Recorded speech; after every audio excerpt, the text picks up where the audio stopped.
النهارده بقى يا جماعه تورته ساقعه بالبسكوت بتاع المدرسه، بس حكايه وتحفه. شايفين عملناها ازاي اهوت؟ طب ما تيجوا بقى نشوف الوصفه عامله ازاي.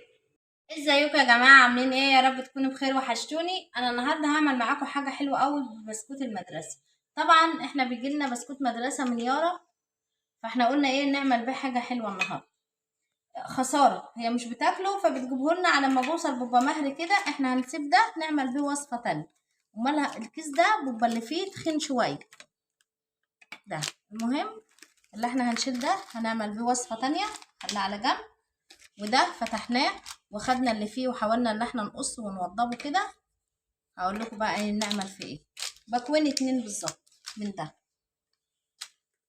اللوح كان كده، قصيناها ووضبناها وايه ركننا ده على جنب. هنحطه مع دوكها وهنستعمل ده النهارده. هنجيب القالب بتاعنا ده وهنجيب دهنة زيت. بسم الله. هندهنه كده بالزيت عشان بس الحاجة اللي احنا هنعملها ما تلزقش فيه. شايفين اهو، بالفرشة كده ودهنة زيت اهو. ولو مش عندك بسكوت مدرسة ممكن يعني ايه بسكوت سادة عادي، اي نوع بسكوت انت بتحبيه. بس هو ده اللي عندي، فانا حبيت بقى ان انا استغله بدل ما هو مركون، لا نعمل بيه حاجة حلوة هتعجبهم ان شاء الله وتعجبكم، وان شاء الله تعملوها وتكرروها وتبقى حلوة اهو. شايفين؟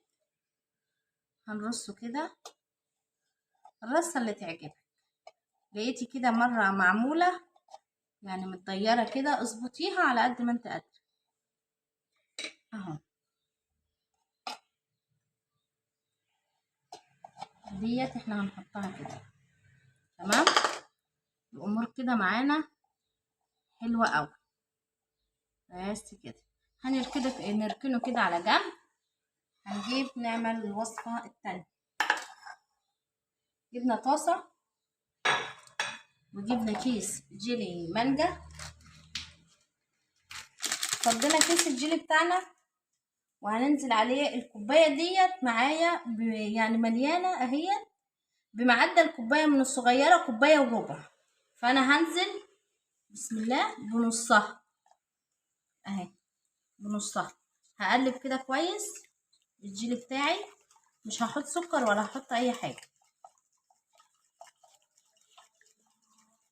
من غير سكر. طبعا النص كوباية اللي احنا حطيناها في الاول مية سخنة مغلية، يعني مية مغلية اهو. النص التاني هحطها مية ساقعة من الحنفية. كده انا استخدمت كوباية واحدة من ديت، بمعدل من ديكي كوباية وربع، وانا مش هزود اكتر من كده عشان الجيلي بتاعي يتمسك. معدل الجيلي الاساسي كوبايتين من المية، فاحنا كده خدنا كوباية وربع، فاضل 3/4 احنا مش محتاجين. عشان الجيلي بتاعي يمسك ويبقى متماسك وكويس. قلبته كده كويس، هسيبه يبرد عشان لو صبيته وهو ساخن كده هيطر معايا البسكوت. بعد ما برد معانا هنصبه كده في الكوبايه اهوت،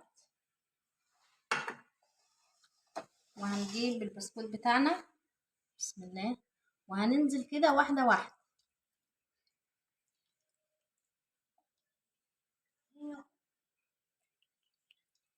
اهوت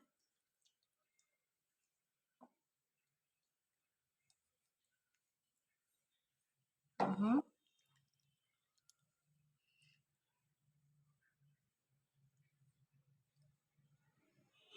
بس كده هنخلص بقيه الكوبايه يعني. هنحطه بقى في الفريزر لمدة ربع ساعة، لو في التلاجة هيقعد نص ساعة ويعدي شوية يعني. الطبقة التانية على ما دوكها حطيناه في الفريزر يتماسك. احنا بنقول عشان يعني وهي سخنة بتطر البسكوت شوية، بس لما تكون باردة يعني ايه بيبقى البسكوت متماسك شوية عن ما بتحط الجيلي وهي سخنة. الطبقة التانية احنا جبنا 3 كوبايات من اللبن، وهنحط كيسين من الكريم الكراميل، كيسين كريم كراميل. مش هنحط الصوص بتاعهم، لا احنا عايزين البودرة بس. بسم الله اهو. مش هنحط برضو سكر ولا اي حاجه، احنا هنقلبهم كده كويس جدا اهو على البارد كده الاول كويس، وهرفعهم بقى على النار. وبعد بقى ما رفعنا الكريم كراميل بتاعنا على النار، هقعد اقلب فيه كده لحدية ما يديني القوام التقيل اهو. مش هحوش ايديا ولا هطفي عليه الا لما يديني قوام تقيل، هتشوفوه في الاخر. وادي بقى الكريم كراميل بتاعي اهوت. هنسيبه بقى لحدية ما يبرد تماما. الطبقات بتاعتنا لازم تكون باردة، ما تتحطش على بعضها وهي سخنة عشان مش هتبوظ منك اهي. كل طبقة هنعملها هنسيبها لحدية ما تبرد خالص، ودي تاني طبقة وهنركنها على حدية ما تبرد. وادي الكريم كراميل بتاعي اهوت اتمسك كده. طلعنا دي بقى من الفريزر بسم الله، وهننزل بالراحة اهو. انزلي بالراحة كده واحدة واحدة، شايفة اهو. وهوت هحطها برضو في الفريزر، يعني تتمسك لها برضو زي بتاع ربع ساعة كده لحد ما نعمل الطبقة التالتة. الطبقة التالتة كيسين من الجيلي الأحمر اهوت تكوين يعني بالفراولة. وهنحط برضو كوباية من المية المغلية، كوباية وشوية كمان، يعني كوباية وربع مية مغلية. بسم الله الرحمن الرحيم اهو، كوباية وربع. هحط عليها كوباية ساقعة، كوباية مية ساقعة من الحنفية. بسم الله وبرضه هحط ربع كوباية، يبقى انا حطيت كوبايتين وربع وكوباية، يعني كوباية وربع وكوباية وربع. وهقلب كويس الجيلي بتاعي. دي الطبقة التالتة والأخير.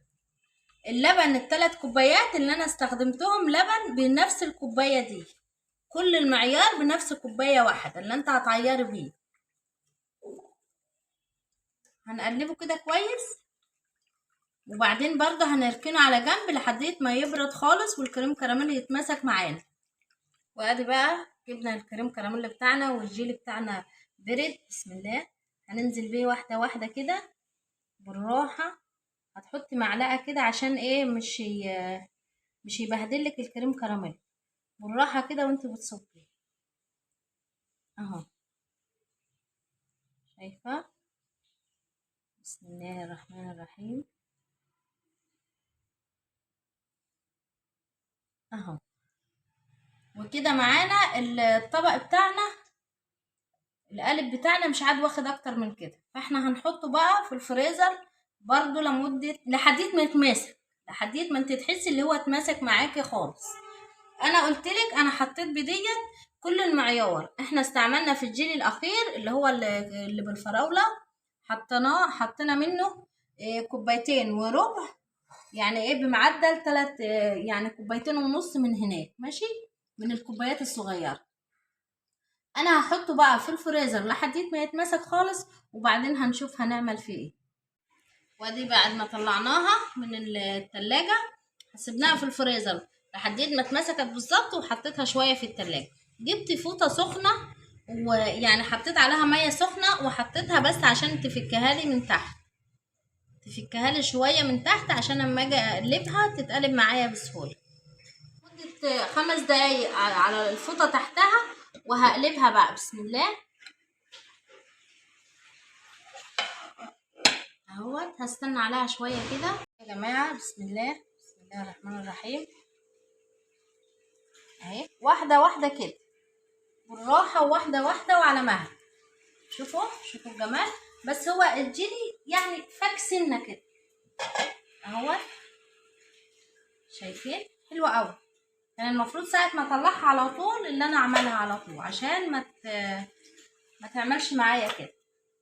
شايفين دي انا عملتها انا رخرة اهي، عملتها برضو زيها في القالب بتاعي ده اهو. شايفين حلوين قوي بصراحه اهو. هقطعها بقى كده اهو. زي ما قلت لكم الجيلي مس معايا هو ما ربطش شويه زي ما انتم شايفين كده. بسم الله اهي. شفتوا حلوه قوي اهي جميله. والطبقه اللي فوق متماسكه. يعني شكل انا كده زودت الايه زودت الميه شويه في الجيلي الفراوله اهو. طبعا التانية نفس الحكايه. شايفه عامله ازاي جميله بجد. دي بقى الفيديو بتاع النهارده ويا رب يكون عجبكم واشوفكم على الف خير في فيديو جديد. لو اول مره بتشوفوني انا اسمي نجوى ابراهيم. مش تنسوا بقى تصلوا على النبي عليه الصلاه والسلام. مش تنسوا تعملوا لايك واشتراك للقناه وتفعلوا الجرس عشان يوصلكم مني كل جديد. اشوفكم على الف خير في فيديو جديد. مع الف سلامه. باي باي.